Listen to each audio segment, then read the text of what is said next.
ख़वातीन हज़रात अस्सलाम वालेकुम, मैं हूं मंजूर खां और आप देख रहे हैं प्रोग्राम हेलो डीडी। नाज़रीन, जैसा कि आप जानते हैं ये प्रोग्राम एक लाइव फ़ोन इंटरैक्टिव शो है जिसमें आप हमेशा अपनी फ़ोन लाइन्स के ज़रिए हमारे प्रोग्राम में शामिल मेहमान के साथ बहरास बातचीत करते हैं मुख्तलिफ मौज़ूआत पर। नाज़रीन, आज हमारे प्रोग्राम की मेहमान है नुसरत कादिर साहिबा, कंसल्टेंट इनकम टैक्स। और नाज़रीन, आज हम इनकम टैक्स के बारे में बात करेंगे कि क्लोजिंग ईयर है और टैक्स के बारे में सारे लोग इस वक्त सोच रहे हैं या टैक्स की अदायगी कैसे करें, या अगर की है तो उस सिलसिले में वो सोच रहे हैं क्या करना है, क्या कैसे करना है। तो आज इसी सिलसिले में बात होगी। तो अगर आप टैक्स से मतलब इनकम टैक्स से मतलब कोई सवाल पूछना चाहते हो तो आपके लिए हमारी 2 फ़ोन लाइन्स अवेलेबल हैं जिनके नंबर्स आपकी टीवी स्क्रीन के बॉटम पर आपको कॉल करते हुए दिखाई देंगे। नुसरत जी, खुशामदीद आपका प्रोग्राम। टैक्स की बात जब करते हैं, ख़ासतौर से इनकम टैक्स की बात, तो तब अक्सर लोग परेशान हो जाते हैं, यार कितना दें, कैसे दें, ज़्यादा दें, कम दें, क्या हमारी आमदनी इस लायक है। उन सारे मामलों पे आपसे बात करनी है, आपसे जानकारी लेनी है। सबसे पहले मैं ये जानना चाहूँगा कि इनकम और वेजेस में क्या डिफरेंस है। हाँ, इनकम किसे कहें और वेजेस किसे कहें। बिल्कुल, ये बहुत ज़रूरी जानना है कि इनकम और वेजेस में क्या डिफरेंस रहती है। इनकम होती है हमारी जो हम मंथली सर्विस किसी को दे, जैसे एक एम्प्लॉय होता है, जैसे किसी को हम हायर करते हैं, आप जी हमें ये सर्विस दे दो, तो वो मंथली उसके पास एक इनकम आ जाती है, या वो 15 डेज या वीकली बेस पे उसको एक इनकम आ जाती है, तो वो हम कहते हैं उसको डेट इज इनकम। अब अगर वेजेस को देखा जाए, वेजेस हमारी होती है एज अ लेबर क्लास। अगर हम देखें तो वो अवरली काम करते हैं कभी, या वो हमें पर डे के हिसाब से काम करते हैं, या फिर वो ओवर टाइम के हिसाब से काम करते हैं। हम उसको उतने घंटों का एक पेमेंट देते हैं, दैट इज कॉल्ड वेज। तो वो हो गए वेज हमारे। तो इनकम हम हो गए कि अगर हम किसी के अंडर काम कर रहे हैं, उसको सर्विस दे रहे हैं, तो हम वहां से कमा रहे, चाहे वो मंथली कमा रहे, चाहे वो 15 डेज का कमा रहे या एक हफ्ते का कमा रहे, वो हमारा डिसाइडेड होता है कि हाँ जी हम इतने आपसे सर्विस देंगे, आप हमें जी इतना अमाउंट देंगे। तो वेजेस में टैक्स नहीं होता है। वेजेस में हमारा देखिए मजदूर का क्लास ज्यादा आता है, लेबर क्लास जी, वो उतना ही कमाते हैं जितना उनको जरूरत होता है। जी जी, तो उनका प्रॉफिट नहीं बचता उसमें, ठीक है। तो वो हमारे उसमें अगर उनकी 2.5 लाख से ज्यादा इनकम हो जाती है साल की, तो तब जाके उसको इनकम टैक्स। लेकिन एज पर लेबर क्लॉज ऐसा कोई नहीं अभी तक है जो वेजेस पे अपना टैक्स जो है भरे। अच्छा, ये जो इनकम की बात आप कर रहे हैं, जो उनको चाहे मंथली मिले या 15 डेज के बाद मिले, वो है टैक्स। टैक्स क्यों देना पड़ता है हमें? देखिए, इट इज़ नॉट ओनली जो हम इनकम जनरेट करते, हम बिजनेस भी करते हैं, वहाँ से भी हमारे सोर्सेज जो है जनरेट होते हैं, फंड्स जो है जनरेट होते हैं, इनकम जो जनरेट होती है आफ्टर ऑल एक्सपेंसेस जो डिडक्ट करने के बाद। तो उससे क्या होता है कि जब हम गवर्नमेंट को पे करेंगे तो गवर्नमेंट उसको यूटिलाइज किधर करेगा, उसी अपने ही कंट्री में करेगा, उसको डेवलप करेगा, उसको नई नई चीज़ें जो है कंट्री की जो नीड है, जो एक स्टेट की नीड होती है, उसमें वो खर्च करेगा वो पैसा। अगर वो टैक्स नहीं लेगा तो वो उसके फंड्स कहाँ से जमा होंगे, जी जी, वो कहाँ से वो रिसोर्सेज लाके वो खड़ा करेगा। हमारी हाईवेज बन रही है, कुछ भी बन रहा है, टोल टैक्सेस कट रहे हैं। टोल टैक्स हम यूटिलाइज किस में कर रहे हैं? To develop the national highways या रोड्स जो करने हैं, ठीक है, कुछ भी करना है, तो उसके लिए हम वो टैक्स जो है कलेक्ट करते हैं from the businessman to salaried employees. या लोगों की डिमांड्स भी होती है कि साहब हमारे एरिया में ये बनाइए, वो बनाइए, तो वो एग्जैक्टली इसी वो टैक्स उसी के में पैसे सारा से। खर्च हो जाता है। अच्छा, ऐसी कौन सी इनकम है जो टैक्स के दायरे में नहीं आती? हाँ, किस चीज़ पे इनकम टैक्स नहीं लगता? एग्रीकल्चर इनकम है अच्छा, जो टैक्स फ्री है इन इंडिया, जिसमें टैक्स नहीं लगता है। अगर वो आपके यील्ड करते हो, क्रॉप्स करते हो, यील्ड कल्टीवेशन करते हो, तो वो आपको टैक्स फ्री है, उसमें कोई भी टैक्स आपको नहीं लगता है। वो आप अगर अपनी इनकम दिखाना भी चाहते हो, दैट्स ऑलरेडी टैक्स फ्री अच्छा, as per income tax act, वो टैक्स फ्री है। अच्छा, इनकम टैक्स क्या हर एक इंडिविजुअल के लिए लगता है? देखिए, हर एक इंडिविजुअल के लिए तो मैं ये नहीं कहूँगी कि लगता है, बिकॉज किसी की इनकम टैक्सेबल नहीं होती है, तो वाई शुड ही पे द टैक्सेस? वो क्यों टैक्स अपना भरेगा? उसको रिटर्न, हाँ, अब रिटर्न फाइलिंग की डिमांड आई है। सपोज हमें लोन लेना है, बैंक हमें कहता है कि आप जी पहले जी अपने ITR रिटर्न दिखाइए, रिटर्न्स लाइए फॉर 2 ईयर्स, फॉर 3 ईयर्स, आप पहले वो लाइए, तब जी हम आपकी पहले इनकम देखते हैं, उस हिसाब से वो लोन उनका डिसाइड करते हैं। जी जी जी, या हमें वीज़ा के लिए अप्लाई करना होता है, उस टाइम हमें एम्बेसी में अपने रिटर्न्स जो है सबमिट करने पड़ते हैं एज ए प्रूफ जी। ठीक है। तो ऐसी कई चीज़ें हैं जिसके लिए हमें इनकम टैक्स रिटर्न जो है इम्पोर्टेंट बनना पड़ता है। तो इसलिए इनकम टैक्स बहुत ज़रूरी है, ये अपना return filing is very important. अच्छा, ये कहते हैं कि 7 लाख की इनकम पे कोई इनकम टैक्स नहीं है। हाँ, तो फिर टैक्स कैसे? देखिए 7 लाख की income basically it's under section 87A, उसका एक रिबेट मिलता है। अदरवाइज स्लैब हमारा जो न्यू रिजीम आई है, जो अभी बजट में हमारे पास न्यू रिजीम आया हुआ है, उसमें हमारी इनकम 3 लाख तक एग्जेम्प्टेड है। ठीक है, पहले 2.5 लाख थी, अभी अप टू 3 लाख हो गई है जो कि एग्जेम्प्टेड है, उसमें हमें कोई टैक्स पे नहीं करना है। तो फिर 3 लाख टू 6 लाख हमें 5% करना है जी। ठीक है। उसके बाद जो 7 लाख ऑप्ट करता है, जिसको 7 लाख की इनकम आ जाती है, उसको अंडर सेक्शन 87A का रिबेट मिलता है, जिसके थ्रू उसको कोई भी टैक्स चार्ज नहीं होता है। अदरवाइज अगर वो नहीं होगा, उसको 7,10,000 इनकम आ जाती है, तो वो टैक्स स्लैब में आ जाता है। फिर उसको पहले से टैक्स जो डिफरेंट जो उसका डिफरेंशियल बनता है, उस पे उसको टैक्स पे करना है। अच्छा, पैन कार्ड हमारे लिए, आम लोगों के लिए बहुत ज़रूरी बन गया है। किसी भी जगह पे पैन कार्ड मांगा जाता है, पैन कार्ड दिखाइए, पैन कार्ड दे दीजिए। बैंक में अकाउंट खोलना हो तो वहाँ भी पैन कार्ड देना है। क्या पैन कार्ड होल्डर के लिए रिटर्न बनना बहुत ज़रूरी है? नो, पैन कार्ड होल्डर के लिए रिटर्न भरना is not important if there income is not exceed to 3 lakhs in a year, in a annual year. यानी कि जो हमारा फाइनेंशियल ईयर स्टार्ट होता है फ्रॉम अप्रैल टू मार्च, अगर उसकी एक्सीड इनकम नहीं हो जाती है 3 लाख से एबो, तो they know need to pay any return और फाइल एनी रिटर्न, उसको कोई जरूरत नहीं। ये तो कुछ इधर इज ही और she is having a pan card. आप कहते हैं 3 लाख रुपए तक जो हमारा न्यू रिजीम आया, न्यू रिजीम। अच्छा, ये 2 रिजीम समझाइए हमें, ये ओल्ड रिजीम और न्यू रिजीम में क्या है, ये क्या चीज़ है?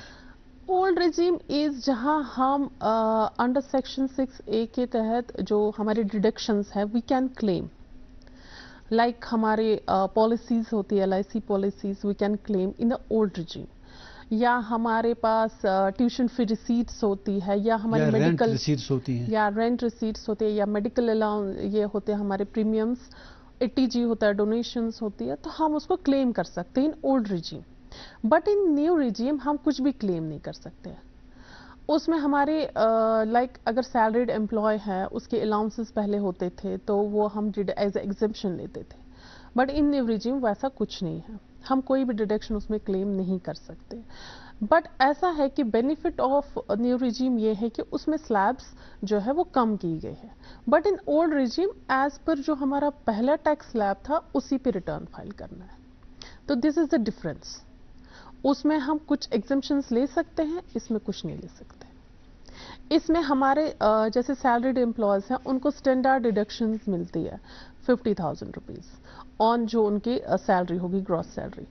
वही हमारी सेम मिलती है अगर हम न्यू रिजीम भी करें ऑप्ट या ओल्ड रिजीम। बस that is the only thing we can opt from the old regime as well as in the new regime. तो फिर तो मेरी नॉलेज में जो मुझे समझ आता है कि ओल्ड रिजीम ही ठीक है, क्योंकि उसमें कम से कम वो बेनिफिट तो मिलता है कि कोई डोनेशन का रसीद हो, कोई मेडिकल क्लेम हो, तो ये मतलब या इंश्योरेंस का। देखिए वो अगर हम ओल्ड रिजीम ऑप्ट करते हैं ना, तो उसमें हमें डिडक्शंस दिखाने के बाद ऑप्शन का अभी चांस है, मतलब ये इनकम टैक्स जो पे जो देता है उसके पास ये ऑप्शन है कि वो ओल्ड रिजीम ऑप्ट करे या न्यू रिजीम? हाँ, उससे पहले पूछते हैं अपने डिपार्टमेंट के जो अकाउंट सेक्शंस के होते हैं, उससे पहले ही वो पूछते हैं कि अगर जी आपको न्यू रिजीम ऑप्ट करना है तो आपको कोई भी अपनी सर्टिफिकेट प्रोवाइड नहीं करनी है रिगार्डिंग एनी एग्जेम्पशन। अगर आपको ओल्ड रिजीम करनी है तो आपको डॉक्यूमेंट्री प्रूफ हमारे पास लाना है। तो न्यू रिजीम में उसको क्या कंसेशन मिलता है फिर? न्यू रिजीम में यह है कि स्लैब बढ़ा दी गई है। ओल्ड रिजीम में हमारे पास अभी वही है 2.5 लाख, तो यहाँ 3 लाख कर दिया गया है। ठीक है, वहाँ हमारा सीधे जंप हो जाता है फिर 20%, यहाँ 5% पहले लगता है, फिर 10% लगता है, फिर 20% लगता है, तो ऐसे करके लग जाता है। तो मुझे लगता है कि आज के जो अब एम्प्लॉयज है कुछ है, वो ज़्यादातर अब प्रेफर करते हैं न्यू रिजीम। अच्छा, क्योंकि उसमें उनका टैक्स बेनिफिट थोड़ा मिल जाता है। जी। अब उसके लिए डॉक्यूमेंट्री एविडेंस लाने हैं, पहले हर चीज लानी है, तब जाके वो क्लेम कर सकता है। एक कॉलर जुड़े हैं हमारे साथ। जी हेलो जी जी hello hello hello sir hello hello hello. Hello कोई नहीं है, कॉल ड्रॉप हो गई शायद, मुझे लगता है। हेलो अच्छा, ये जो इनकम रिटर्न फाइल करने के एडवांटेजेस क्या हैं या डिसएडवांटेजेस क्या हैं? देखिए, मैंने आपको पहले भी बताया कि इनकम टैक्स रिटर्न फाइल करने के हमारे पास एडवांटेजेस ये है कि हम अगर बैंक पे जाएंगे तो हमसे पहले ही पूछा जाता है अपना प्रूफ दीजिए इनकम का, that is your income tax return.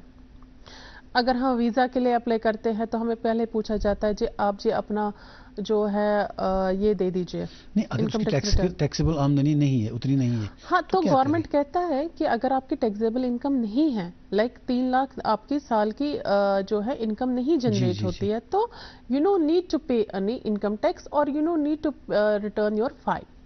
तो वहाँ क्या करेगा जब उनको कहेंगे आईटीआर किसी जगह पर कि अपना रिटर्न बताइए? हाँ, जैसे मैं आपको कहूंगी कि बैंक पे अब वो जी गया, जी उन्होंने कहा कि मेरी जो 2.5 लाख से इनकम ऊपर नहीं जाती है, मेरी जो या 3 लाख से ऊपर इनकम नहीं तो जाती है, मैं तो मेरा इनकम टैक्स में हाँ, नहीं तो आता? वो सिंपली उसे एक इनकम प्रूफ मांगते हैं, अच्छा, तो वो अपना प्रूफ सबमिट करता है।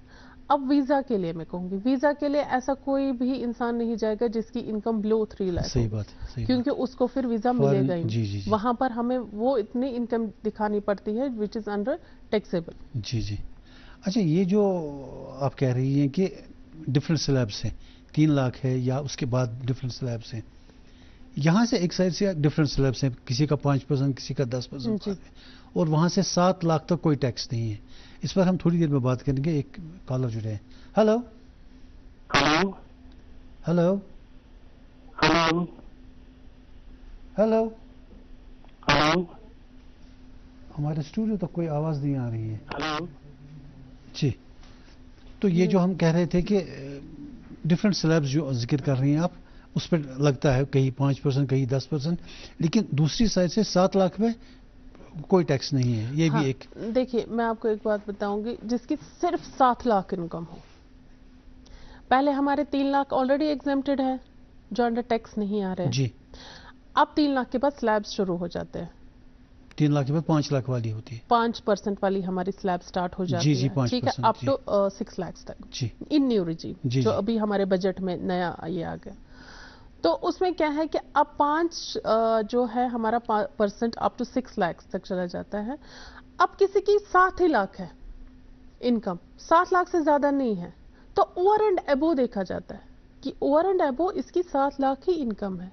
तो अगर इसको 7 लाख ही इनकम है, इसको जी रिबेट दीजिए, अंडर सेक्शन 87A का रिबेट दीजिए इसको। उसमें उसको पहले हमें था 12,500 मिलता था उसका रिबेट, अब वो 25,000 बढ़ा दिया गया है।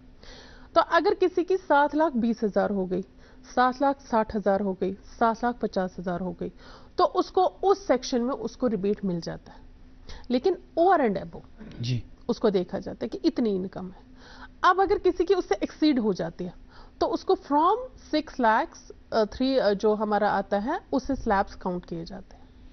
अच्छा, ये जो हमारा सैलरीड क्लास है, ये जब इनकम टैक्स कैलकुलेशंस होती हैं तो ईयरली उसको कहा जाता है कि आप फॉर्म 16 भरिए। बिल्कुल। वो फॉर्म 16 भरता है, उसके बाद इज दैट एनफ या उसके बाद और भी कुछ करना है उसे अपने इंडिविजुअल लेवल पे? हाँ, क्योंकि वो डिपार्टमेंट को देता है फॉर्म 16 भर के। एग्जैक्टली। देखिए, फॉर्म 16 ऐसा होता है कि वो एक एम्प्लॉयर देता है टू एम्प्लॉय, जी जिसमें सिर्फ उसकी सैलरी की इनकम डिस्क्लोज होती है और कोई इनकम डिस्क्लोज नहीं होती है।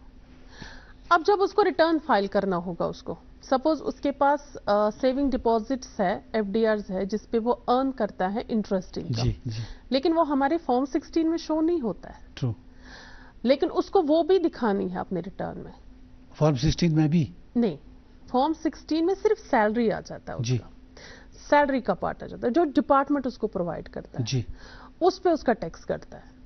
फिर अगर उसके पास कोई और सोर्स ऑफ इनकम होगा, लाइक उसके पास ऑर्चर्ड हो। रेंट इनकम हो, जी ऑर्चर्ड इनकम हो, या फिर उसकी एफडीआर की इंटरेस्ट इनकम हो, सेविंग इंटरेस्ट हो, कुछ भी ऐसा इनकम हो, वो लेकिन वहां नहीं शो है, जी तो उसको अपने रिटर्न में वो शो करना इज वेरी मैंडेटरी। तो जब वो अपना रिटर्न फाइल करेगा, पहला उसका सैलरी आएगा, फिर उसके बाकी इनकम्स आ जाएंगी। यानी फॉर्म 16 के बाद भी उससे रिटर्न भरना है? हाँ, रिटर्न भरना। Form 16 is your salary certificate from the department कि आप ये लीजिए, आपकी ये इनकम है, इसमें हमने टैक्स कैलकुलेट किया, वो इतना बनता है, तो आपको फैब में ही वो टैक्स पे करना होता है। ठीक है। अब अगर उसके मजीद आपके पास इनकम है, वो तो डिपार्टमेंट नहीं पता है और ना ही वो उस फॉर्म 16 में आ सकती है। जी। तो वो उसको इंडिविजुअली बताना है जहां से वो अपना रिटर्न फाइल करेगा कि मेरी जी ये इनकम है, इसको भी कंप्यूट कर दीजिए। देन टोटल टैक्स लायबिलिटी क्या मेरी बनती है, आई हैव टू पे दैट। वो छुपा भी सकता है?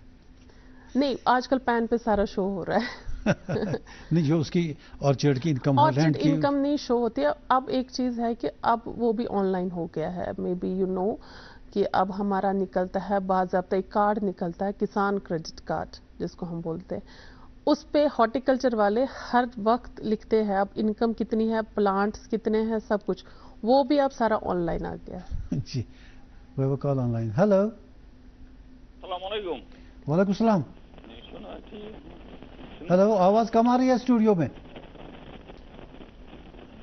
अस्सलाम वालेकुम। वालेकुम सलाम, वालेकुम सलाम। अपना जनाब तारुफ दीजिए। बशीर अहमद से श्रीनगर पे अर्ज करान। जनाब फरमाइए पुछो सवाल। आवाज वारिया काम शायद और क्या था लाइनन मत मैं वन तो तु अकोई चीज ये आवाज बहुत कम आ रही है यहाँ। हेलो अश एफडीआर बरान बैंकन मज आज अस वनान युम पैन नंबर अनियो। आवाज नहीं आ रही है? बशीर साहब, आपकी आवाज कम आ रही है स्टूडियो में, थोड़ी सी आ रही है। We are not in a position to listen you clearly. Hello hello, आवाज ऐसी ही है? जी आ रही है। आप ठीक हो गई? हाँ बिल्कुल ठीक हो गई। आप बताइए, आप पूछिए।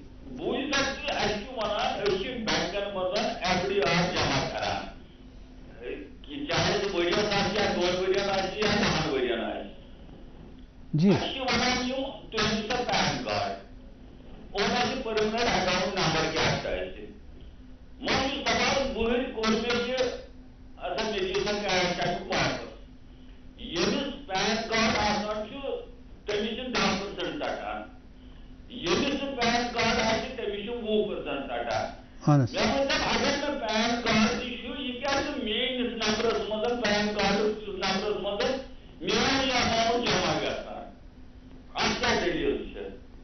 चलिए, बिल्कुल।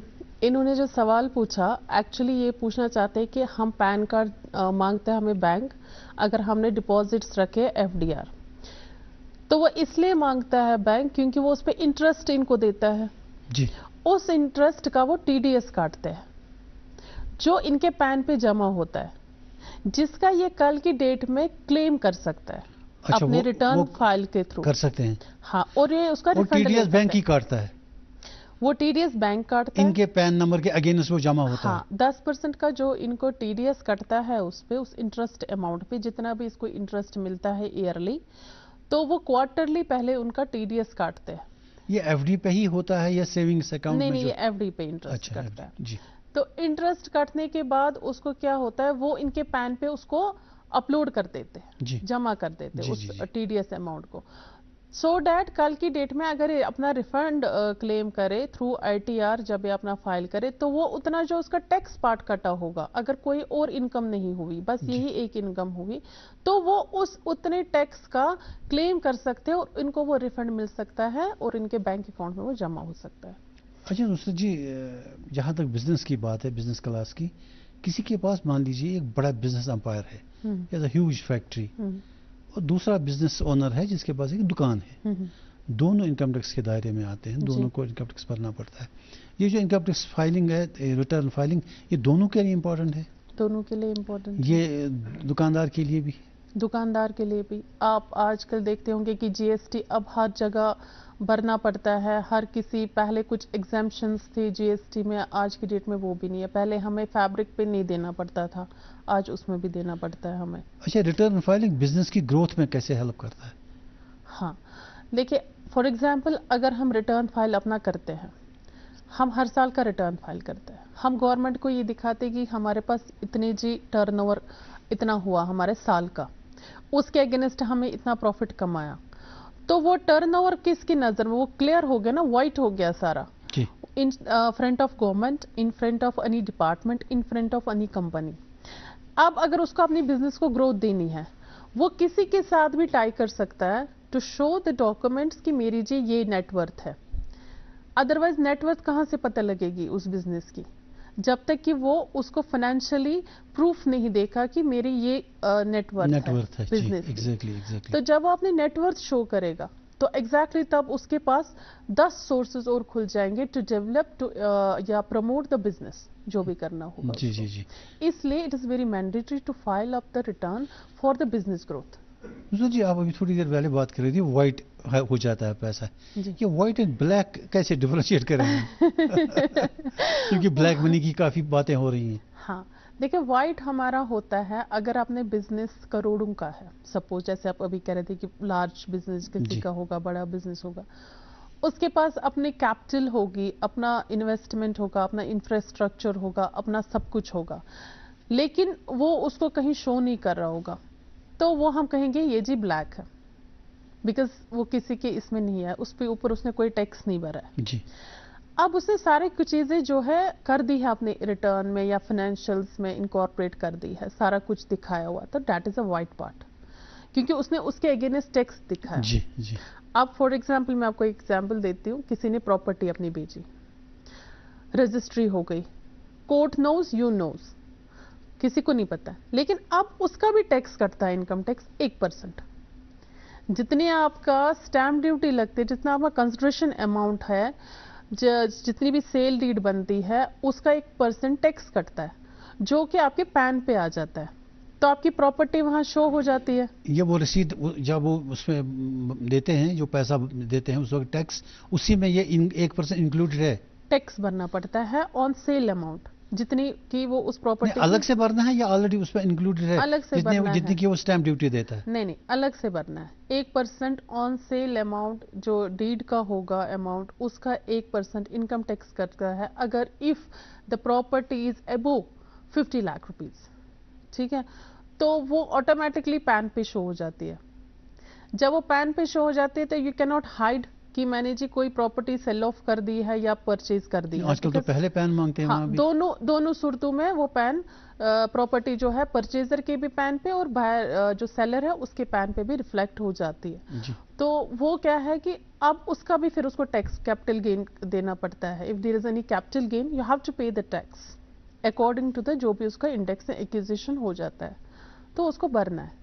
तो इसलिए आज की डेट में वाइट करना इज वेरी इंपॉर्टेंट, बिकॉज आप कुछ हाइड नहीं कर सकते हो। अब कैश डिपॉजिट करना है, उसकी नरेशन आपके पैन पे आ जाती, आपने जी इतना विड्रॉ किया है, इसके अगेंस्ट इतना टीसीएस कटा है, या हम फॉरेन पैसा बेचते हैं, उसका बैंक पहला 20% काटता है। आजकल तो बैंक भी कहता है अगर इतनी आपने कैश निकाला तो आपको आपकी इंफॉर्मेशन हम दे देंगे वहाँ।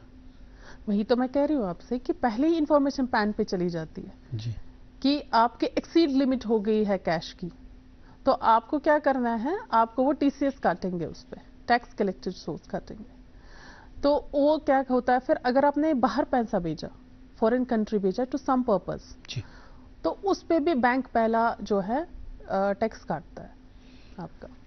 अच्छा, सैलरीड क्लास की एक और बात पूछता हूँ मैं आपसे कि कौन सा मुलाजिम टैक्स के नेट में आता है और कौन सा नहीं आता है? वो तो मैंने पहले आपसे कहा कि जिसका इनकम पहले ग्रॉस हम कैलकुलेट करते हैं सैलरीड की, ग्रॉस इनकम फॉर एग्जांपल उसकी है 10 लाख रुपए फुल ईयर की जी, ठीक है, तो वो 10 लाख जब कमाता है उसके पास अगर वो न्यू रिजीम ऑप्ट करता है तो कोई डिडक्शन नहीं मिलती है besides one deduction that is a standard deduction of 50,000 rupees. उसके अलावा उसके पास कोई और डिडक्शन नहीं मिलती है, तो उसके बाद उसका टैक्स कैलकुलेशन हो जाती है। ठीक है, अब कोई छोटा एम्प्लॉय है जिसकी आप समझ लीजिए 5 लाख की इनकम है सालाना, तो 5 लाख की इनकम में उसको फिर पहले ही 4.5 50,000 का डिडक्शन मिलता है, 4.5 बच जाता है, जिसपे उसको कोई टैक्स नहीं देना है, तो उसको कोई टैक्स डिपार्टमेंट काटेगा भी नहीं। उसको सिंपली वो दिखाएंगे आपने इतनी इनकम है, कोई टैक्स नहीं, टैक्स नहीं। जी जी, we have a call online. Hello. Hello hello जी। हेलो हाँ जी, अपना तारुफ दीजिए, सुन रहे हैं आपकी बात। कौन साहब, कहाँ से? कहाँ से बोल रहे हैं, कौन साहब? बोल रहा हूँ। जी जी, पूछिए सवाल अपना। मेरे क्वेश्चन सैलरी कलर की उम्मीद है, सैलरी कलर की टैकल देते हैं, उसके बाद कुछ ऐसे लोग आते थे, कुछ एजेंट ऐसे आते थे जो आईटीआर कहते कि हम आपका आईटीआर फाइल करेंगे और उन्होंने रिफंड कराया है। आपकी गवर्नमेंट के नोटिस में उन्होंने कहा कि पीपल ने ये इलीगल काम किया है और आप ये फिर से ये टैक्स पे कीजिए। तो मेरा क्वेश्चन ये, क्या वो एजेंट जो आते थे, क्या वो रिस्पॉन्सिबल नहीं है इस बात के लिए कि उन्होंने ये गलत करा है? देखिए, जो इनका सवाल है वो आजकल अभी सोसाइटी में बहुत चल रहा है। ऐसे कई एजेंट्स हैं मार्केट में जो खास तौर पर सैलरीड एम्प्लॉयज को टारगेट करते हैं जी कि आप जी हमें रिटर्न फाइल करने दीजिए, हम आपको इतना रिफंड दिलवा देंगे। तो वो वहां पर फेक डिडक्शंस डालते थे। फेक डिडक्शंस डालने के बाद वो इनको रिफंड देते थे। एंड जिनको ये बोलते थे कि हाँ जी आप हमें पहले ये बात होती है क्लाइंट के साथ कि आपको जी हम रिफंड दिलाएंगे। व्हेन ही नोज कि मैंने इस पहले ही डिपार्टमेंट को अपने प्रूफ्स दिए हैं, उसके बाद मेरा ये टैक्स बनता है, तो ये मुझे कैसे दिला सकता जी है रिफंड। जी तो डैट मीन्स उसको भी एक लालच आ जाता है कि चलो जी रिफंड मिल जाएगा। ठीक है, अब क्या होता है, जैसे रिफंड आ गया, उसने कुछ परसेंट ले लिए, इसको कुछ दे दिया, तो दोनों का आपस में एक कंसेंट होता है कि हाँ जी आप मुझे रिफंड दिलाओ। तो he can not claim to someone कि आपने मुझे क्यों रिफंड दिलाया, आप मुझे बेयर करो ये, क्योंकि उसको ऑलरेडी नॉलेज में होता है कि मैंने ऑलरेडी डिपार्टमेंट को सब कुछ दिया हुआ है, तो ये मुझे रिफंड कैसे दिलाएगा। जी। तो वो लालच एक आ जाता है। अब अगर आपके पास जेन्युइन प्रूफ है टू शो, आपको इनकम टैक्स कहता है कि अगर आपने ये रिफंड क्लेम किया है, आप जी दिखाइए प्रूफ, एविडेंस दिखाइए, हम आपको ये रिफंड दे देंगे सारा, आपको वापस पे नहीं करना है। बट ऑलरेडी ही नोज कि मैंने फ्रॉड किया हुआ है, तो वो कैसे क्लेम कर सकता है अच्छा, उस ये जो एजेंट को? हमारा सरकारी मुलाजिम है, सैलरीड क्लास, इसका टैक्स कैसे कैलकुलेट होता है? और जो ये मुलाजिमों का टैक्स कैलकुलेट होता है, क्या इसमें प्राइवेट सेक्टर के मुलाजिम भी शामिल होते हैं? हाँ बिल्कुल, क्योंकि ऐसा कोई प्राइवेट सेक्टर में नहीं है जो इनकम अबव 5 लाख नहीं कमाता होगा। जी ऐसे देखिए, हमारे कश्मीर में अभी काफ़ी कम कंपनीज हैं, बट बाहर तो बहुत ही है। जी बाहर प्राइवेट सेक्टर में ही ज़्यादा जॉब्स हैं अवेलेबल, तो वहाँ पर तो उनको टैक्स काटते हैं, जी। फिर वो अपना रिटर्न सेम ऐसे ही फॉर्म 16 उनको भी मिलता है। अच्छा, 16 उनको भी हाँ, मिलता है? जी क्योंकि अब सारा ट्रेसेस पे आ जाता है, उनका ट्रेसेस से निकल जाता है सारा कुछ, उनको वो ट्रेसेस पे देते हैं कि ये आपका टीडीएस सर्टिफिकेट्स है, ये आप भर दीजिए अपना रिटर्न। तो उनको भी सेम लाइंस पे, जो गवर्नमेंट एम्प्लॉयज है उनको भी सेम लाइंस पे अपना रिटर्न फाइल करना होता है। अच्छा, ये जो पेंशनर्स होते हैं, क्या पेंशनर्स सैलरीड क्लास में शामिल होते हैं? देखिए, अभी आपको पता होगा 2010 से स्कीम चेंज हो गई थी पेंशनर्स की, तो उसमें एनपीएस आ गया था, जिसमें हमारे पास दो चीज़ें होती है, employer and employee contribution. Employer contribution जो होता है दैट इज 14%, जो हमारा टैक्स फ्री होता है। जो एम्प्लॉय कंट्रीब्यूशन होता है दैट इज 10%। ठीक है, तो वो उसका चला जाता है। अगर वो एक्सीड हो जाता है, सपोज जो हमारी टैक्स स्लैब के जी एक्सीड हो जाता जी है, तो वो उसको उसका क्लेम करते हैं एज अ सेविंग, वो हो जाती है उसकी, वो उसके सेविंग में चला जाता है वो सारा पैसा, वो उसको रिटर्न फाइल करता है, तो वो उसको एम्प्लॉयर जो टैक्स काटता है उसको, वो उसको पहले ही जमा कर देता है, या बैंक काटता है पेंशनर को, वो उसको पहले उसके पैन पे जमा होता है। लेकिन अगर वो 7 लाख के अंदर आता है, या 7,20,000 या 7,40,000 के अंदर है, तो मैंने पहले कहा ओवर एंड अबो देखा जाएगा, जी इसकी तो इतनी ही इनकम है, why he pays two more taxes, इसको जी 87A का रिबेट दीजिए, तो उसको मिलता है। अब अगर किसी ने ज्यादा अपनी सेविंग कर दी, एक्सीड 10% कर दी, तो उसको क्या मिलता है, उसको बेनिफिट मिलता है, उसको 50,000 का बेनिफिट वहीं से मिलता है। नहीं, ये इसे क्लेम करना है या इनकम टैक्स डिपार्टमेंट इसे अपने आप वापस कर देगा? नहीं, थ्रू रिटर्न करना ना उसने, अच्छा, थ्रू रिटर्न करना। उसको दिखाना पड़ेगा ये हाँ सारा? बिल्कुल, रिटर्न अपना प्रॉपरली, जैसे एक सैलरीड एम्प्लॉय अपना रिटर्न फाइल करता है, सेम वैसे ही पेंशनर भी अपना रिटर्न फाइल करेगा। नुसरत जी, एक बात चल रही है कि सीनियर सिटीजन्स को शायद टैक्स फ्री कर दिया जाएगा या किया हुआ है, ये सही है? हाँ, अभी न्यू रिजी में हमारे पास 2 3 स्लैब्स आ गई हैं। एक आ गया है जो 60 इयर्स बिलो है, उनके लिए सेम जो चल ही रहा है। 60 to 80 जो है, जो सीनियर सिटीजन में आ रहे हैं, उनके पास अलग है। जो 80 एबो है वो सुपर सीनियर सिटीजन है, उनको जब 15 लाख एबो इनकम हो जाती है तब भरना है टैक्स। तब वो आ जाते हैं, उनके 2 ही स्लैब्स लगते हैं, 20 and 30। उनको 5, 10, 20 इससे फ्री किया गया है जी। जो 80 प्लस है, जो वेरी सीनियर सुपर सिटीजन जी, है जी। हमारे। जो हमारे आते हैं 60 प्लस के बाद, तो उनको पहला हमारा 7 लाख तक फ्री है, उनको कुछ नहीं भरना है। तो उसके बाद उनको स्टार्ट हो जाता है सीधे 20% का टैक्स। ये हमें 3 स्लैब्स आ गई है इन द न्यू रिजीम में। जी। एक फोन कॉल है हमारे साथ। हेलो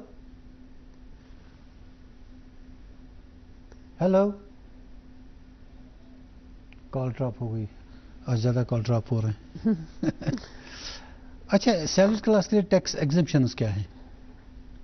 टैक्स किस किस एग्जेम्पशन, चीज़ से वो बच सकता है टैक्स से? हाँ मैंने पहले कहा, अगर वो ऑप्ट कर रहा है ओल्ड रिजीम तो उसको एग्जेम्पशंस मिल जाएंगी, जी। लाइक 80C मिल जाएंगी, 80D मिल जाएंगी, या 80CCD मिल जाएंगी, या अगर उसके पास कोई बच्चा है जो हैंडीकैप्ड वो है, कहते हैं ना, इन्वेस्टमेंट्स भी अगर कहीं कर रखी है उसकी भी कुछ, वही उसका भी इंश्योरेंस अगर वो कर चुका है जी। अपना, तो वो हमारा टोटल मिला के 1.5 लाख का एग्जाम्पशन मिलता है। अच्छा, टोटल 1.5 लाख, उससे हाँ, ज़्यादा नहीं मिलता? उससे ज्यादा हमें एक चीज मिलती है, अगर आपके सपोज हाउसिंग लोन लिया हुआ है एक एम्प्लॉय ने, जी जी जी। उसको उसमें वो इसका इंस्टॉलमेंट दे रहा है। इंटरेस्ट पे करता है, जी, नॉट जी। इंस्टॉलमेंट, ओनली इंटरेस्ट जी, पार्ट जी। जो उसका वो पे करता है, तो वो उसको लेस हो जाता है। बट इन ओल्ड रिजीम वो उसको लेस हो जाता है, तो वो उसका क्लेम ले सकता है, इंटरेस्ट जो ऑन हाउसिंग लोन है उसका, या किसी का मेडिकल क्लेम है तो वो उसका भी ले सकता है एग्जेम्पशन। कोई इनकम की स्लैब है बिजनेस क्लास के लिए भी जो टैक्स फ्री है? Up to 3 lakh only 3 lakh. 3 lakh से ऊपर तो टैक्स देना ही टैक्स देना। देना है। ये जो 7 लाख के बारे में कहा जाता है कि जनरली, ये तो बजट के दौरान भी कहा गया कि 7 lakh income is tax free. अब ये कैसे है? यहाँ से तो आप कह रही हैं कि 3 लाख से प्लस 5% है, या उसके आगे फिर 10% है, तो फिर 7 लाख रुपए कैसे टैक्स फ्री हो मैंने गया? आपको अभी कहा या कुछ इन्वेस्टमेंट्स करनी पड़ेंगी उससे? नहीं, अगर आपकी नेट इनकम 7 लाख है, नेट इनकम, यानी कि पहले हमारा 3 लाख फ्री है, 3 लाख टू 6 लाख हमारा 5% है इन न्यू रिजीम जी। फिर बचता है हमारा 1 लाख, 7 लाख मतलब 6 लाख के बाद हमारा बचता है 1 लाख। तो उसमें वही जो मैंने पहले आपको कहा, रिबेट मिलता है उसको, या उसको टैक्स बनता है जी। उसका टैक्स बनता है, बिल्कुल बनता है उसका टैक्स, यानी कि उसका बनेगा या 20,000 बने, 25,000 बने, 12,500 बने, 10,000 बने, तो फिर ओवर एंड अबो देखा जाता है उसका रिटर्न कि इसका तो ये आ रहा है 7 लाख इनकम, तो इसको जी जितना टैक्स बन रहा है, अगर वो पहले 12,500 बन रहा था, रिबेट मिल जाता था 12,500 का, अगर उतना ही टैक्स बनता था, उसको पे नहीं करना पड़ता था। अब बढ़ा दी गई उसकी 25,000 तक। अब अगर उसका 25,000 में आ रहा, तो उस अंडर सेक्शन के तहत वो रिबेट में चला जाता है, उसको टैक्स नहीं, अदरवाइज टैक्स कैलकुलेट होता है, प्रॉपर्ली टैक्स कैलकुलेट होता है। हाँ, एग्जैक्टली। हाँ, लेकिन वो रिबेट के तहत उसको एग्जेम्प्टेड हो जाता है। फिर वो थोड़ा कन्फ्यूजन होता है ना हमारे मुलाजिमों को कि एक तरफ से 7 लाख पे कोई टैक्स नहीं है, वो तो ऊपर से फिर दिख तब तक 7 तक पहुंचते पहुंचते 2 स्लैब से। हाँ, वही स्लैब का टैक्स अगर आपको 25,000 बन जाता है तो वो आपको रिबेट मिल जाएगा, आपको नहीं भरना है कोई टैक्स। अच्छा, ये जो हमारा फीमेल सैलरीड क्लास है, आपसे बड़ी उम्मीद लगाए बैठी हैं, वो देख रही हैं, उनको किस तरह के कंसेशंस मिलते हैं इनकम टैक्स में? देखिए, पहले मिल जाते थे लेकिन अब वो खत्म किया गया। दिल तोड़ दिया आपने उनका। ये अभी जो बजट आया है, या पहले भी जो 2 साल से बजट चल रहा है, उसमें उनका वुमेन्स जो एक एग्जेम्पशन मिलती है, लाइक उनका रहन सहन, उनका अपना अप टू डेट करना, कॉस्मेटिक्स, मेंटेन करना खुद को, हाँ, उसके लिए उनको रिबेट्स मिलते थे। बट अब क्या हो गया, अब इक्वल हो गया, अब उसके लिए भी, वुमेन के लिए भी वही सेम स्लैब है और मैन के लिए भी सेम स्लैब है, अब कोई डिफरेंस नहीं है। अच्छा, एक आदमी बताइए मुझे कि घर पे कैसे अपना टैक्स खुद अपनी लेवल पे जमा कैलकुलेट करे? क्या जोड़ें क्या काटें, तो उसके बाद वो कहे कि बिजनेस वाला टैक्सेबल, बिजनेस वाला सैलरीड क्लास का तो आपने कहा, बिजनेस वाला क्या कहे? देखिए बिजनेस वाले को सीधे सीधे मैं आपको बताऊंगी, पहले तो उसको अपना जीएसटी टैक्सेबल इनकम कैसे वो निकाले कि मेरा टैक्सेबल इनकम ये है? देखिए जब वो अपना सालाना खाता देता है, जिसको हम बुक्स ऑफ अकाउंट्स कहते हैं, जब वो सारा अपना देता है, उसमें क्या होता है, उसमें वो अपने सारे एक्सपेंसेस पहले निकालता है।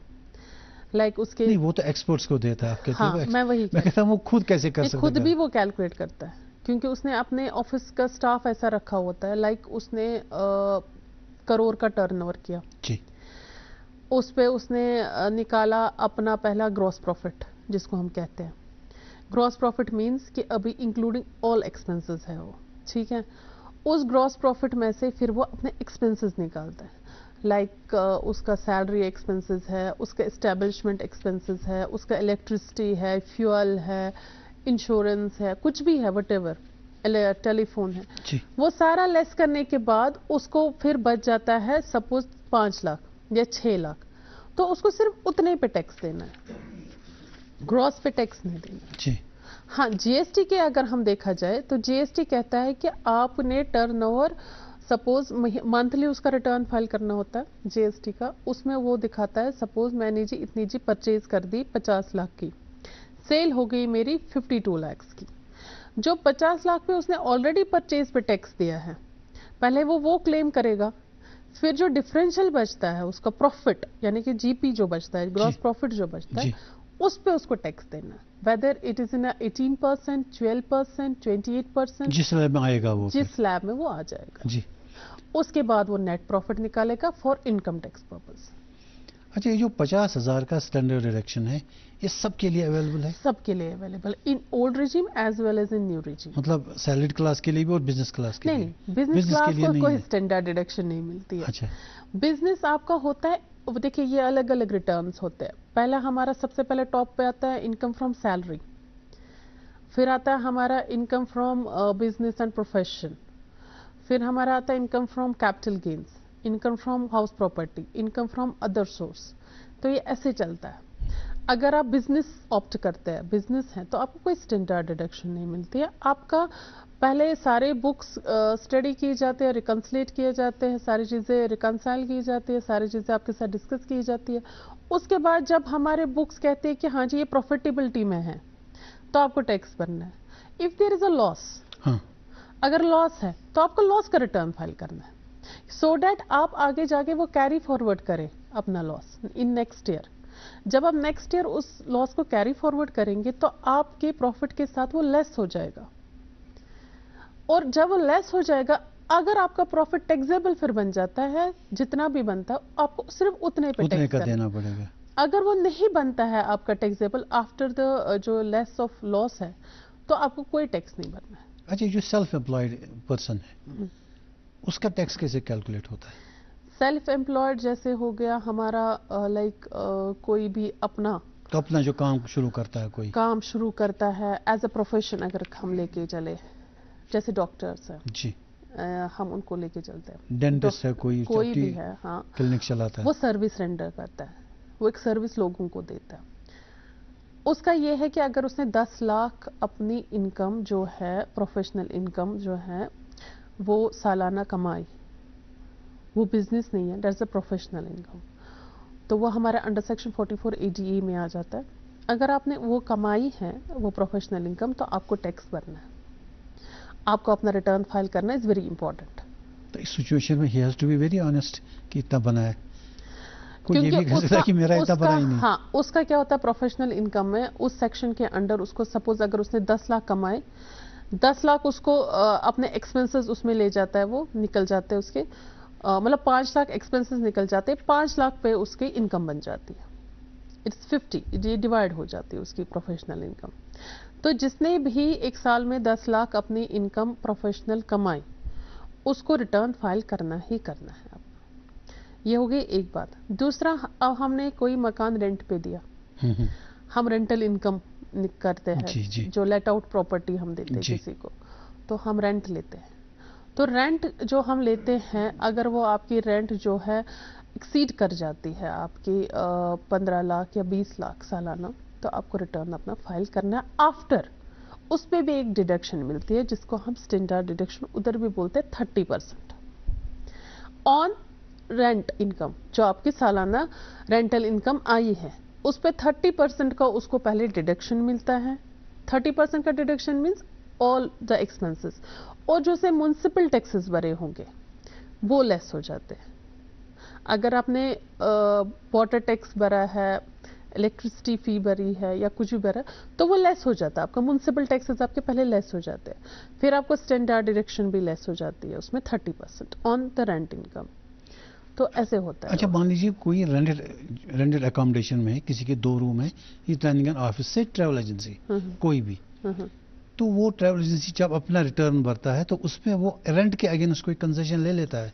वो एक्सपेंसेस दिखाएगा ना, वो उसको जीपी में नेट प्रॉफिट में लेस हो जाएगा जी, वो उसको लेस हो जाएगा। वो उतना, वो तो एक्सपेंसेस उसको शो करने ही करने हैं ना अपने सारे। अच्छा, सीनियर सिटीजन को ये स्टैंडर्ड डिडक्शन मिल जाता है? सीनियर सिटीजन्स को जो है अपना सैलरी जो मिलती, मतलब पेंशन जो उनको मिलता है, उनको तो पेंशन ही मिलेगा ना, उनको तो सैलरी नहीं मिलेगी। मान लीजिए जो नॉन पेंशनेबल हैं सीनियर सिटीजन्स, मतलब सैलरीड क्लास में नहीं थे, नौकरी नहीं करते थे, उनको वही स्लैब है जो मैंने आपको पहले कहा कि उनको जो है 5%, 10% या 15% नहीं लगता है। अच्छा, उनको वैसा कोई स्लैब है। सचिव have a call online. Hello hello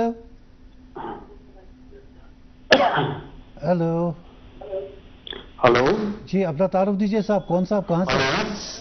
जी जी, तुम अपना तारुफ दीजिए। जी जी, सुन रहे हैं आपकी बात। हेलो, आवाज आपकी इतनी तेज आ रही है कि फट रहा है स्पीकर। हेलो, आपको आवाज आ रही? हम आपकी आवाज नहीं सुन पा रहे क्लियरली, ब्रोकन आ रही है यहाँ।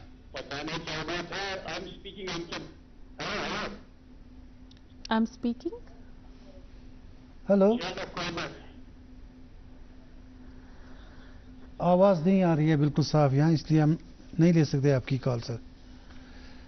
अच्छा, ये जो tax deducted at source salary पे होता है, टीडीएस सैलरी पे कटता है, तो इसका क्या सिलसिला है? ये कैसे बाद में कैलकुलेट होता है कि जब इसका रिटर्न भरते हैं?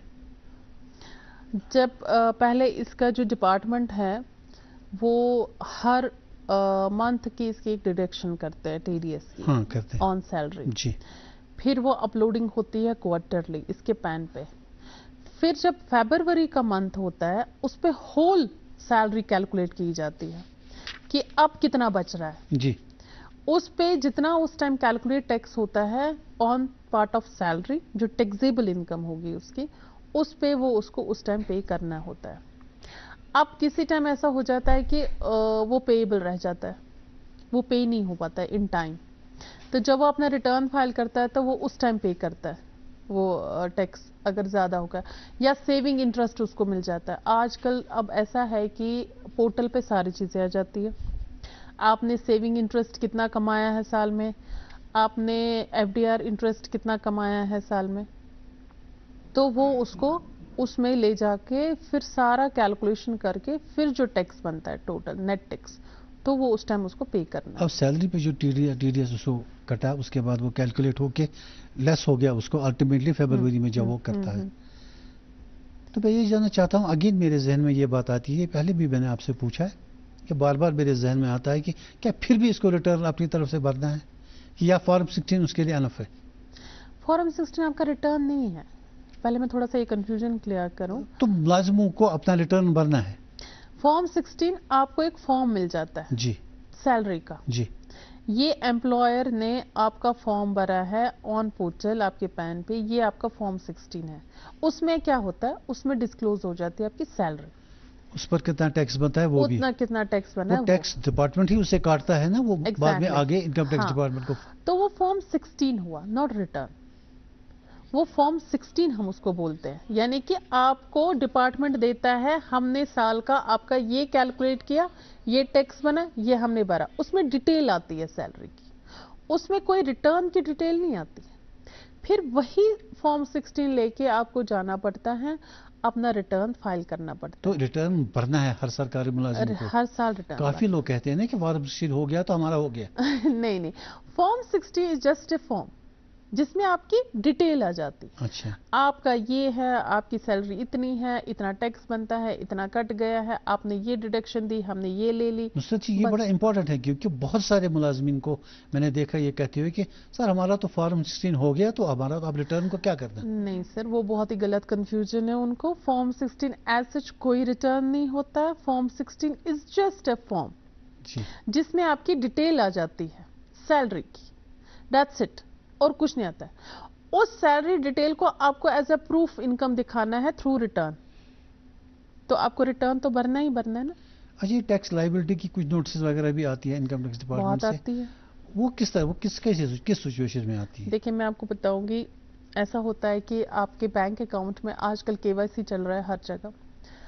अगर केवाईसी हुआ है तो आपके बैंक में जितना भी आपने डिपॉजिट किया होता है वो ऑटोमेटिकली इनकम टैक्स डिपार्टमेंट में रिफ्लेक्ट हो जाता है थ्रू पैन। तो अगर आपने सपोज साल में 40 लाख से ऊपर या 50 लाख या 60 लाख से ऊपर टर्नओवर किया है, लेकिन आपने फाइल अपना रिटर्न नहीं किया है, या आपने कैश काफ़ी जमा किया हुआ है अपने अकाउंट में जिसके अगेंस्ट आपने कोई प्रूफ नहीं दिया कि मैंने कैश क्यों जमा किया है, किस चीज़ का है, तो डिपार्टमेंट क्लिक करता है तो आपको एक नोट सर्व हो जाती है। पहले आपसे केस खुल जाता है कि आपसे पूछा जाता है कि ये जी आपने रिटर्न नहीं किया है, आप 148 के अंडर, आप सेक्शन 148 जो है उसके अंडर आप अपना रिटर्न फाइल कर दीजिए। फिर जब वो रिटर्न फाइल करता है फिर उसके अगेंस्ट नोट्स एक और आ जाती है, अब इसका प्रूफ दीजिए, ये पैसा आया तो आया कहाँ से आपके पास, इस पैसे के क्या सोर्सेज है जो आपके अकाउंट में ट्रांसफर हुए।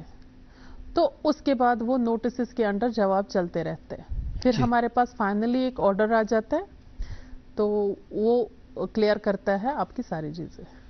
अच्छा काफी लोगों के पास ओनली सोर्स ऑफ इनकम होता है एफडी से इंटरेस्ट, क्या उन लोगों को भी ये 50,000 का स्टैंडर्ड डिडक्शन मिलता है क्योंकि इंटरेस्ट या इनको भी टैक्स लगता है? देखिए मैं आपको बताऊं, अगर उसके पास सिर्फ एफडीआरस की इनकम है जी, और कोई भी इनकम नहीं है और वो उसको टीडीएस काटते हैं, तो वो चाहता है कि मैं इस टीडीएस को क्लेम करूं। जैसे अभी हमारे एक कॉलर ने कहा कि वो मेरा जी एफडीआर पे इंटरेस्ट काटते हैं, तो वो क्यों काटते हैं, मैंने उनको पैन भी दिया है, तो इसीलिए काटते हैं कि ये अपना रिफंड क्लेम करे उस टीडीएस का, क्योंकि टैक्स तो काटना ही काटना है उनको। तो अगर वो उस टैक्स का रिटर्न फाइल करता है तो वो अपना रिफंड क्लेम कर सकता है। अगर वो उसकी और भी कोई इनकम्स चल रही है साथ में तो वो ऐड हो जाती है, फिर उसका अगर टैक्सेबल हो जाता है, वो कहते हैं हमने जी 10% भर दिया है, अब हम और क्यों भरे। लेकिन वो ये नहीं देखते कि स्लैब चेंज हो गया, हमारी तो एफडीआर इनकम 5 लाख थी जो नॉन टैक्सेबल हमें आ रही है, लेकिन यहाँ से हमारी 2 लाख की और इनकम जुड़ गई या 3 लाख की और इनकम जुड़ गई, हमारा तो स्लैब ही चेंज हो गया, जी, हमें तो टैक्स भरना है। ये बहुत सारों का इशू है कि हम तो एफडीआर पे पहले ही टैक्स काटते हैं, हम क्यों और भरे। सैलरीड एम्प्लॉयज को ज्यादा चलता है जी, जी, कि उनके पास सेविंग्स होती है एफडीआर थ्रू एफडीआर ही, तो कहते हैं मैडम एक तो हमने डिपार्टमेंट से टैक्स कटवाया अपनी सैलरी पे, ट्रू, और एफडीआर पे भी काटा है बैंक ने 10%, लेकिन वो ये नहीं देखते कि हमारा जो स्लैब है वो किस नॉर्म्स में चला जा रहा है।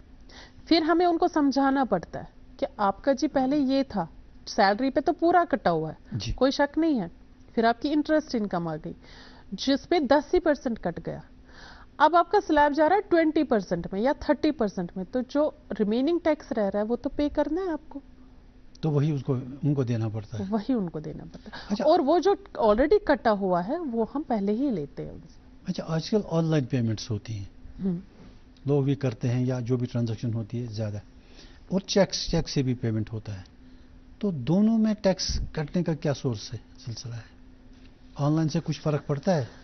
देखिए आजकल ट्रांजैक्शंस जो होती है मैक्सिमम ऑनलाइन ही, जो आपने कहा स्वैप हो जाता है या थ्रू पे स्कैनिंग हो जाती है, कुछ भी हो जाता है, तो उसको क्या कंसिडर किया जाता है, उसको ट्रांसफ़र ही कंसिडर किया जाता है, उसको कोई कैश कंसिडर नहीं किया जाता। तो दैट इज़ योर टर्नओवर, तो वो जमा होता जा रहा है आपके अकाउंट में, तो उस पर तो टैक्स भरना ही भरना है आपको। जी, अच्छा ये पेंशनर्स की कोई एक अमाउंट है जो टैक्स के नेट में नहीं आती? देखिए, अगर पेंशनर को एरियर्स मिलते हैं, ठीक है, जिस पर टैक्स कटता है, फिर कहता है पेंशनर ये तो मुझे पिछले साल के थे, एग्जैक्टली जो मेरा पेंशन है उस पे तो बैंक ने काटा है टैक्स। जी जी जी। सपोज 5 लाख 10 लाख आ गया उसका पेंशन इनकम, उस पे उन्होंने बैंक वालों ने 10% टीडीएस काट दिया। अब उसके एरियर्स मिलते हैं, उस पे भी उन्होंने काट दिया। अब वो कहता है मैं क्यों दूं उसका टैक्स, ये तो मेरे 2016 की पेमेंट्स है या 2010 की पेमेंट्स। एग्जैक्टली। तो उसकी क्या होती है कि इंडेक्सिंग होती है उस साल से, जिस साल से उसको वो मिला है, टिल द मोमेंट जहां तक जिस साल में मिला है, फ्रॉम दैट डे जहां से उसको ये कैलकुलेट किया गया है एरियर, हम उसकी प्रॉपर एक इंडेक्सिंग करते हैं। उस साल में क्या स्लैब था, उसके अकॉर्डिंग कितना टैक्स बनता है, फिर नेक्स्ट ईयर में क्या बनता है, तो वो एक फॉर्म चला जाता है उसका। उसके बाद वो उसका कम टैक्स हो जाता है। उसके बाद वो एरियर्स जो है वो मतलब क्लेम कर सकता है उसका वो टैक्स जो कटा होता है, क्योंकि टैक्स वो काटते हैं एज पर अमाउंट, उसमें कोई भी उस टाइम कैलकुलेशन नहीं होती है। फिर हम उसकी कैलकुलेशन करते हैं, वो फॉर्म भरा जाता है 10IE प्रॉपरली ऑनलाइन, तो उसके थ्रू उसकी सारी कैलकुलेशन होती है फ्रॉम दैट डे जहां से उसको वो मिला है। अच्छा, बैंक में जो आदमियों के लोगों के अकाउंट्स होते हैं, जो इंटरेस्ट आता है उसमें, तो बैंक वाले उसका टैक्स, इनकम टैक्स वहां से काटते हैं? कौन सा, मैं समझी नहीं। मतलब मान लीजिए किसी का 10 लाख रुपए बैंक में है, उस पर उसको कोई इंटरेस्ट आ गया, तो सेविंग वो में, हाँ सेविंग में, तो वो वहाँ बैंक उसका टैक्स काटता है? नहीं नहीं, देखिए उसमें एक इंटरेस्ट इनकम आ जाती है आपको, ठीक है, सेविंग इंटरेस्ट में बात कर रही हूँ। सेविंग इंटरेस्ट जब आपको मिल जाता है तो हमारे पास इनकम टैक्स रूल के हिसाब से 80 TGA के अंडर सेक्शन 1 है, 10,000 अगर उसने सालाना कमाए तो उसको टैक्स फ्री है, उसको कोई टैक्स नहीं देना उस पर, उसको वो रिबेट ही मिल जाती है वो इनकम बराबर। अब अगर 10,000 से ज्यादा है, सपोज 20,000 है, 10,000 उसको तब भी मिलेंगे बेनिफिट, 10,000 पे उसको एक्स्ट्रा पे करना है। एक्स्ट्रा कौन कहाँ पे करेगा? बैंक वाले डेट नहीं नहीं, जब वो अपना रिटर्न भरेगा, हाँ, उस वक्त 10,000, लेकिन उसको अंडर सेक्शन 80 TTA के तहत उसको वो रिबेट मिलेगा। अच्छा, मैंने ये सुना है कि ये बड़ा भी मैंने कहीं कि 10 लाख रुपए पे जीरो टैक्स है, ये कैसे? 10 लाख रुपए पे 10 लाख रुपए की इनकम पे जीरो टैक्स है, जीरो टैक्स लायबिलिटी है? ऐसा तो कोई रूल नहीं अभी आया। ये कहीं ऐसा तो नहीं है कि कुछ आप डिफरेंट स्कीम्स में इन्वेस्ट कर दें तो उसके बाद आपकी टैक्स लायबिलिटी? हाँ, एग्रीकल्चर इनकम हो सकती है, वो टैक्स फ्री है, वो आप ले सकते हो। हाँ, एक ये है कि लाइक अगर आपके पास इनकम आ रही है 10 लाख की, सपोज मैंने आपसे पहले कहा एज अ प्रोफेशनल इनकम अगर वो आ रही है, तो वो 10 लाख से अबव जा रही है तो उसको कोई रिटर्न फाइल नहीं करना है। 10 लाख हो गए तो उसको रिटर्न फाइल अपना करना ही करना जी। अच्छा, ये जो लोग हम बिजनेस हाउसेस एडवर्टाइजमेंट्स करते हैं, अपनी बिजनेस प्रमोशन करते हैं, इनको इनके इसमें किस तरह का बेनिफिट मिलता है? कोई एग्जम्पशन मिलती है इनको, जो पैसा ये खर्च करते हैं अपनी बिजनेस प्रमोशन पे? देखिए, बिजनेस प्रमोशंस तो काफ़ी बिजनेसेस में होती है। अगर हम फार्मेसी में देखें तो उसमें ज़्यादा बिजनेस प्रमोशंस चली जाती है। देखिए, शाम को अगर कोई टीवी चैनल देखें तो एड पे ऐड आता है, तो उसमें तो करोड़ों रुपए का इन्वेस्टमेंट होता है। राइट, उस पर करोड़ों रुपए का इन्वेस्टमेंट होता है। उसमें उनको वो एक सपोज समझ लीजिए एक कंपनी चलाती है जी। कंपनी क्या करती है, अपनी थ्रू एडवर्टीजमेंट्स करती है, ठीक है, आपको दे दिया, आपने एडवर्टीजमेंट कर ली उसकी, उसके बाद वो अपना एज एन एक्सपेंसेस वो शो करते हैं, हमने इसको प्रमोट करने के लिए इतना एक्सपेंसेस दिखाया, जो उसकी उस एडवर्टीजमेंट पे इनकम आई होगी उतना वो अपना लेस करेगा। अगर वो, मैंने आपसे अभी कहा कि हमारे पास प्रोविजंस 2 होती है, अगर हमारे पास प्रोफेशनल कोई सर्विस रेंडर कर रहा है तो उसको अगर 10 लाख है उसको 5 ही लाख पे देना, 5 लाख उसको थ्रू एन एक्सपेंसेस चला जाता है। कोई कमीशन एजेंट है तो उसको भी सेट है कितने % पे उसको देना है, कितने % पे नहीं देना है। इसी तरह अगर कोई स्पॉन्सर है, एडवर्टीजमेंट्स चल रही है, बाकी चीजें कर रहा है वो, तो वो थ्रू अपने एक बिजनेस के थ्रू कर रहा है ना, तो जब वो अपना रिटर्न भरेगा वो एज अ कमीशन दिखाए कि मैंने जी ये एडवर्टाइजमेंट की, मैंने क्लाइंट से इतना पैसा लिया, इसके अगेंस्ट मुझे इतना खर्चा हुआ, बचा मुझे इतना, तो वो उसका ही अमाउंट का टैक्स भरेगा, फुल का नहीं भरना है। ATC क्या है? ATC is under chapter 6A, that is a deduction जो हमने अभी डिस्कस किया। उसमें हम 1.5 लाख की डिडक्शन लेते हैं, whether it is come from the LIC policies और ट्यूशन्स और जो हमारा एनपीएस कटता है या पीपीएफ प्रोविडेंट फंड कटता है हमारा जो सैलरीड एम्प्लॉयज़ का है, अगर वो उनको 2 लाख भी हो जाते हैं, 3 लाख भी हो जाते हैं साल के, लेकिन हमारे पास अंडर सेक्शन 80C का एग्जेम्पशन 1.5 लाख मिलता है। एक है टैक्स कलेक्टेड एट सोर्स, हाँ, एक है टैक्स डिडक्टेड एट सोर्स, दोनों में क्या फर्क है? टैक्स डिडक्टेड हो गए जो मेरी इनकम पे टैक्स कटता है, टैक्स कलेक्टेड हो गए जो मैं बाकियों से लेती हूँ। जैसे मैंने अभी आपको कहा कि बैंक है, मैं कहीं पैसा बेचती हूँ, वो मुझे टीसीएस काटते हैं, टैक्स कलेक्टेड सोर्स, यानी कि वो मुझसे लेते हैं, वो टैक्स वो भरते हैं उस पेमेंट के अगेंस्ट, मेरी इनकम पे नहीं काटते। मैं जो पैसा रूट करती हूँ उस पे वो टैक्स कलेक्ट करते हैं। या ऐसा है कि पहले हम सेल जो जीएसटी वाले थे उनके पहले ये प्रोविजन नहीं थी, लेकिन अब गवर्नमेंट ने बना दी। आप अगर किसी से परचेज करते हो या सेल करते हो, अगर परचेज करते हो तो टीडीएस काटिए, अगर सेल करते हो टीसीएस काटिए। अगर आपका सेल अमाउंट पे टीसीएस करता है then you no need to pay any TDS. अगर आपका टीसीएस कटा, ठीक है, टैक्स कलेक्टेड सोर्स कटा, तो उसका भी आप अपने रिटर्न में क्लेम कर सकते हो, उस टैक्स का भी क्लेम है, वो भी आपके टैक्स में लेस हो जाता है, तो उतना उसका बर्डन, टैक्स का बर्डन कम हो जाता है उससे। हाँ। अच्छा, ये जो नए रूल्स हैं और पुराना सेटअप है, इसको ज़रा समझाइए हमें कि ये क्या है। देखिए, जो हमारा ओल्ड रिजीम था, ओल्ड रिजीम आजकल भी चल रहा है, न्यू रिजीम भी। अब ये डिपेंड करता है कि आप कौन सा ऑप्ट करना चाहते हैं। ओल्ड ये रिजीम, चॉइस है? हाँ, ये चॉइस हमारे पास है। अगर हम ओल्ड रिजीम में करते हैं तो हमारे पास 2.5 लाख की ही इनकम जो है वो एग्जेम्प्टेड है जी, और वहां से हमारी जो है 3 लाख की इनकम एग्जेम्प्टेड है इन न्यू रिजीम। न्यू रिजीम, हाँ। फिर हमारे 2.5 लाख से जो 5 लाख की इनकम है इन ओल्ड रिजीम, वहां पर हमारा 5% का टैक्स लगता है। बट इन न्यू रिजीम हमारा फिर 3 lakh to up to 6 lakh जो है वो 5% केस में आता है। तो यही डिफरेंसेस है टिल द जब तक हमारा 30% का स्लैब चला जाता है, यही डिफरेंस है। और हम ओल्ड रिजीम में अपने डिडक्शंस ले सकते हैं, 80C की डिडक्शन ले सकते हैं, 80D की डिडक्शन ले सकते हैं, 80G की डिडक्शन ले सकते हैं, इंटरेस्ट ऑन हाउसिंग लोन की डिडक्शन ले सकते हैं। बट इन न्यू रिजीम हम कुछ भी नहीं ले सकते। अच्छा नुसरत जी, अगर कोई शख्स अभी तक रिटर्न नहीं भर रहा था, लेकिन अब उसको इस प्रोग्राम के ऊपर पता चल गया मुझे भरना था, तो उसको कोई पेनल्टी वगैरह तो नहीं लगेगा कि स्टार्टिंग फ्रेश? देखिए, अभी हमारे पास गवर्नमेंट ने एक अपॉर्चुनिटी दी कि आफ्टर ड्यू डेट भी आप रिटर्न अपना फाइल कर सकते हैं। उस आईटीआर को बोलते हैं आईटीआर यू, जिसने अभी तक भरा भी ना हो। मैं वही कह रही हूँ। अच्छा, अभी 31 मार्च तक, ये मैं बिल्कुल बोलना चाहूंगी, 31 मार्च तक हमारे पास 3 साल की प्रोविजन चल रही है, 21, 22, 23। हम 3 साल भर सकते हैं अप टू 31 मार्च 2024 तक।